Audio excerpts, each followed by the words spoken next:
Welcome to the Bartenders Anonymous podcast, Ep.4. And yeah, we're going.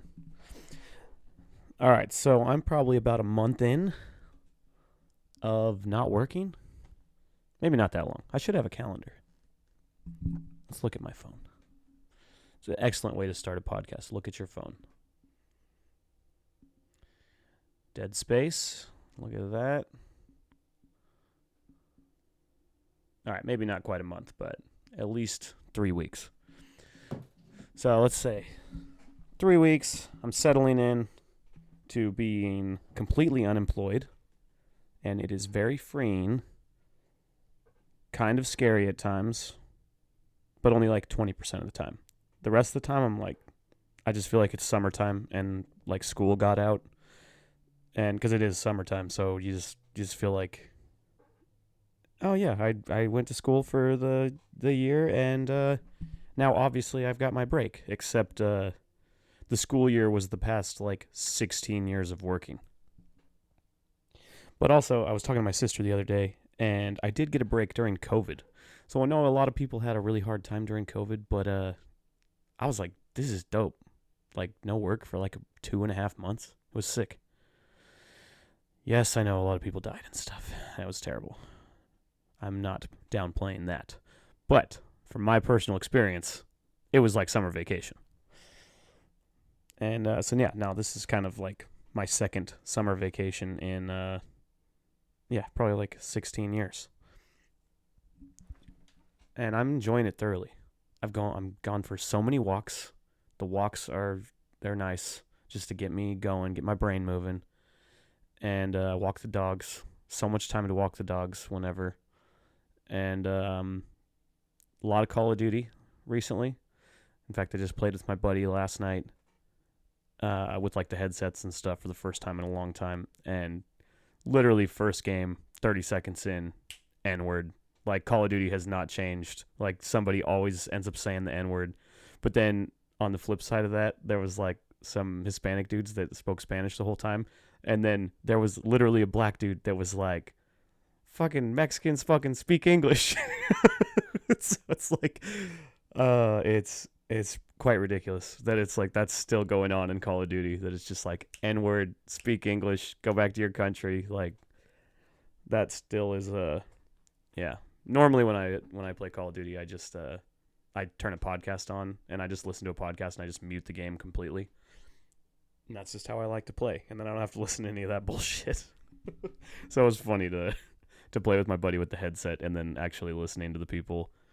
And then I'm pretty bad, so like they'll kind of talk shit to me, just little bits here and there, like, what the fuck are you doing, and look at your loadout. Your loadout is trash, and I'm like, it's my loadout. Go fuck yourself.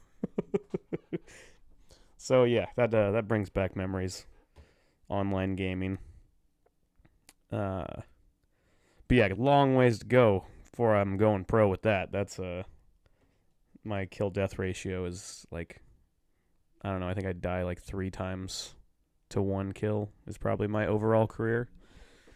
So there's that. Not exactly a path that I can take, but I still enjoy it. It's very cathartic. So yeah, a lot of video games, a lot of walks, a lot of been hitting the dumbbells a little bit. Trying to get my weight down, trying to get down to about $160. I think I've lost like 4 pounds, so I'm on the right path. And not having income, I'm kind of in survival mode as far as groceries go. So it's like I'm kind of going through all the crap we don't need and just eating it. So I'm making some pretty bizarre cocktails of food when you're just like cleaning out the cupboards and fridge of let's see, what's gonna go bad, what are we not eating, and I'm like, yeah, I'll eat that. Just have this freaking turkey egg taco for breakfast, and I'm using the corn tortillas, so low carb, so that's nice. Let's see what else is going on. Let's see, talked to my dad on the phone yesterday for like an hour and a half, and because I can't be like, oh, I gotta go to work, so you're not getting out of the phone calls. You just talk on the phone, catch up with dad for an hour and a half while he's driving a truck around. and bitching about Joe Biden and fucking the the trans people at the White House, and I listened to him like go off about that for a while, which is kind of funny. That's like how I get my news too, which is a terrible way to get news because Dad is very whatever with his thinking. It's very I don't know, right wing, I guess. I'm very not political, so I don't really know shit about that. So I just like listen to him, and he interprets the news, and then he like reports it to me with all the words that he uses, and then I take that and process it, and then I tell it to other people through my brain that doesn't know what's going on. So don't get your news from me, is what I'm saying. This is for entertainment purposes only. Let's see. Talk to my mom for a minute. I did tell her about my DUI and that I quit my job. So she was definitely not expecting that. But everybody's always happy that I quit my job. So I know I did good there. DUI bad. So I know that. Still waiting to hear back from the attorney. So the whatever you call it, the system in place is a very slow moving system. So, but my license, I'm pretty sure, is suspended as of 5 days ago. So I'm adjusting to not driving a car. I did move it the other day though, just to make sure battery's still good. Move the car, my poor car, and then and then it sits. So now I get to be a backpack guy with headphones walking down the street, which I've always kind of liked that guy. The guy with the backpack and the headphones. He just always...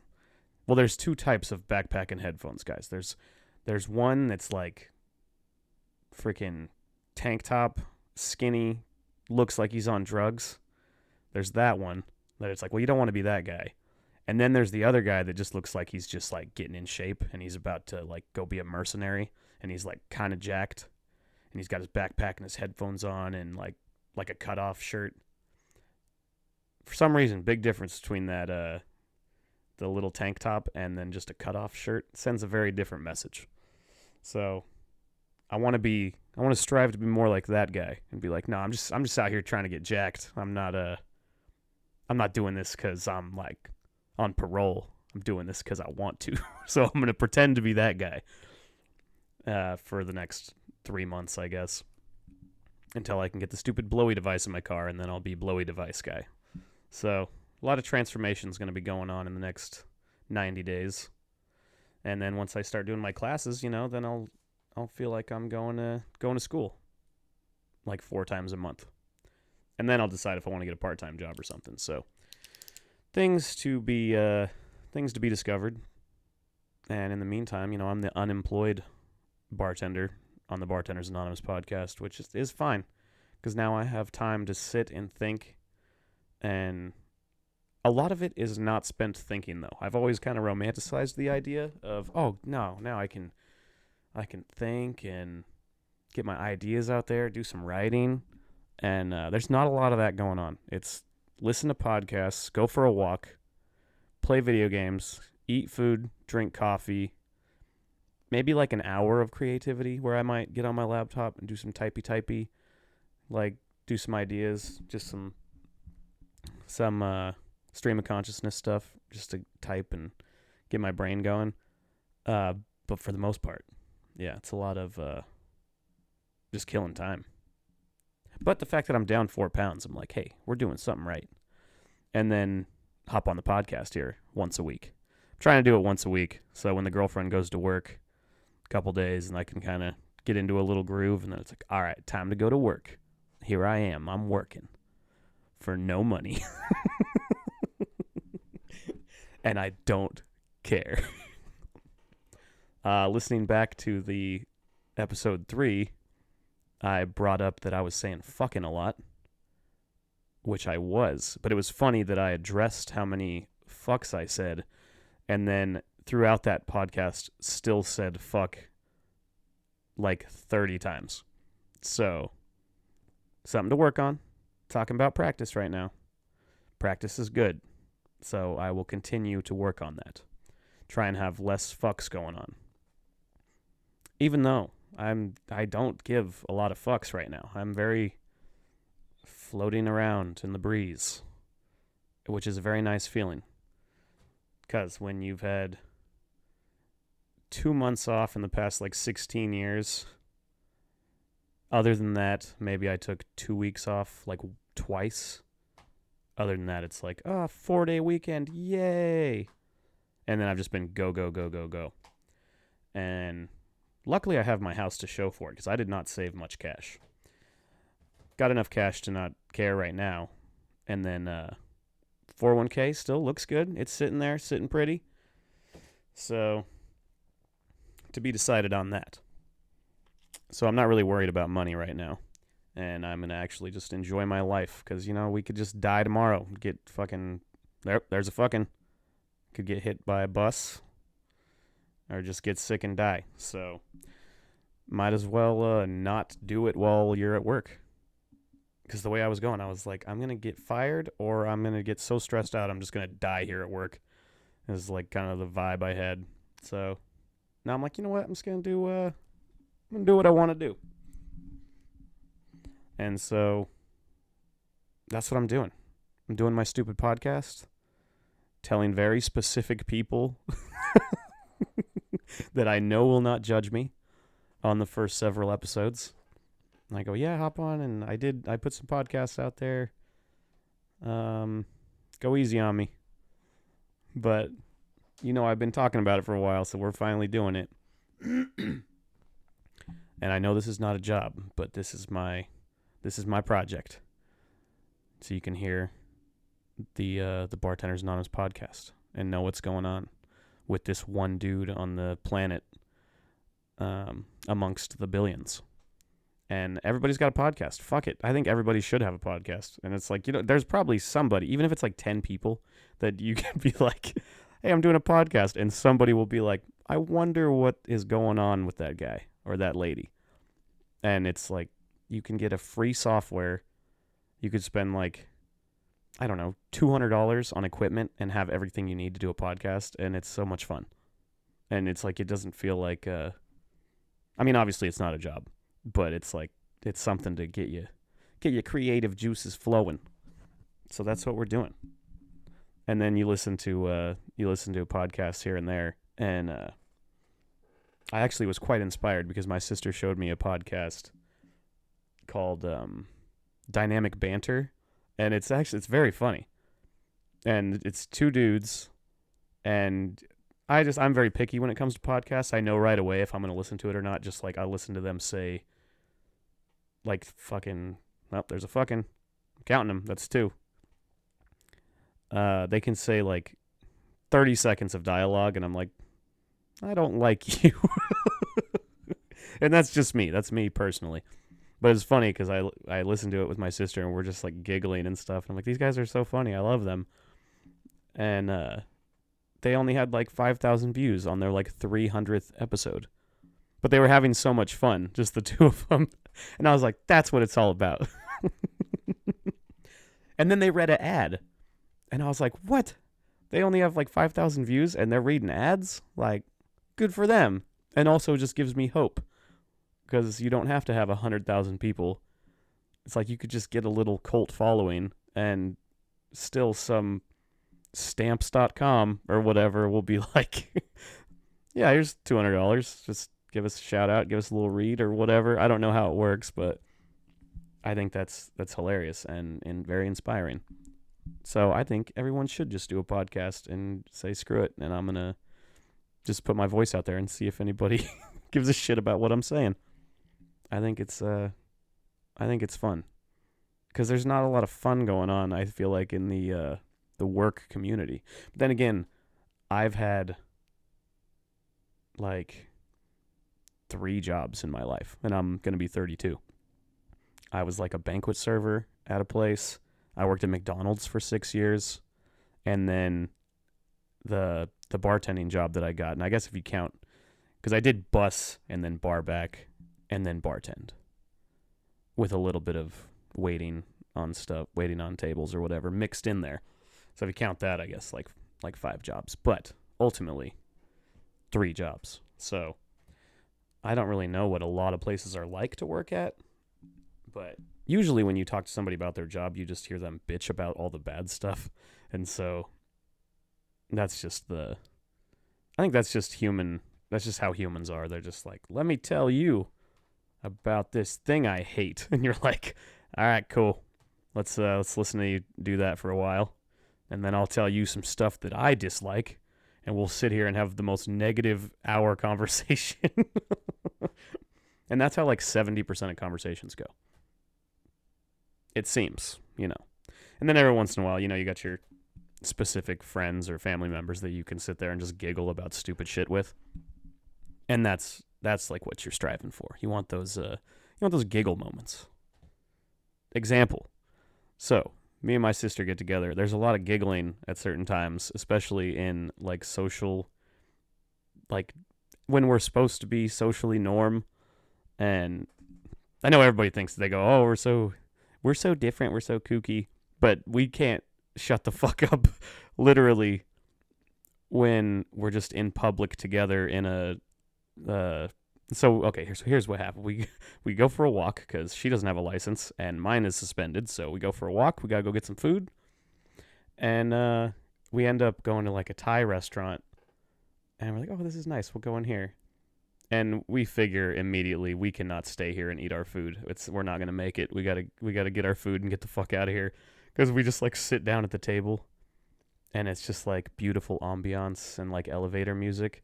And there's one other table in there. It's like a dude and a lady, and they're like dressed nice, and they seem like they're on their like second date or something. And they're not even talking to each other. They're just like sitting there. And then me and the sister walk in, and we sit down, and we literally just look at each other. And as soon as we make eye contact, we just start trying to suppress our laughter of just the situation of the two of us hooligans sitting in this just nice quiet place with the elevator music. And we're just trying not to laugh. And after about like 2 minutes of just giggling uncontrollably every time we make eye contact, she goes, "We could just get it to go." And I'm like, yes, we will do that, please. Thank you. And yeah, that was like the most fun little interaction I've had in a long time. So we're out looking at the menu and stuff, and then even something as stupid as the menu, it says there's a thing where it's like you can add beef or chicken or shrimps, and it says shrimps. And I don't even know which is the right way anymore to say multiple shrimp. I thought it was shrimp, and then seeing it printed on the menu and us laughing about it, and then we kind of got introspective and we're like, well, wait, is it shrimps? Is it supposed to be shrimps? Maybe they're right and we're idiots. So then we just giggled uncontrollably about that. And I decided I wanted the shrimps, and so I was like, I'm just gonna order for us. I'll get it to go. And I go, yeah, we're gonna get 2 of the curries. She'll do vegetables, and I'm gonna do the shrimps. And I maintained she did not, but she like turned her head away, and I could just see that she was just dying. And the guy was very nice, very polite, and he just took our order. I don't think he even noticed. But so we get our food and get the fuck out of there. But just the giggling about the situation and then shrimps. And I was like, this is what it's all about right here. This moment. So yeah, that made me very happy. Where was I going with that? I don't know. It's just a funny story. But yeah, because you have all those normal conversations that can be very negative, and they're still fun. It's fun to just talk shit. It is. That's just, I don't know. There's something to be said about that. But then when you have just we are children, and we're giggling about this nonsense, that, my friends, is what it's all about.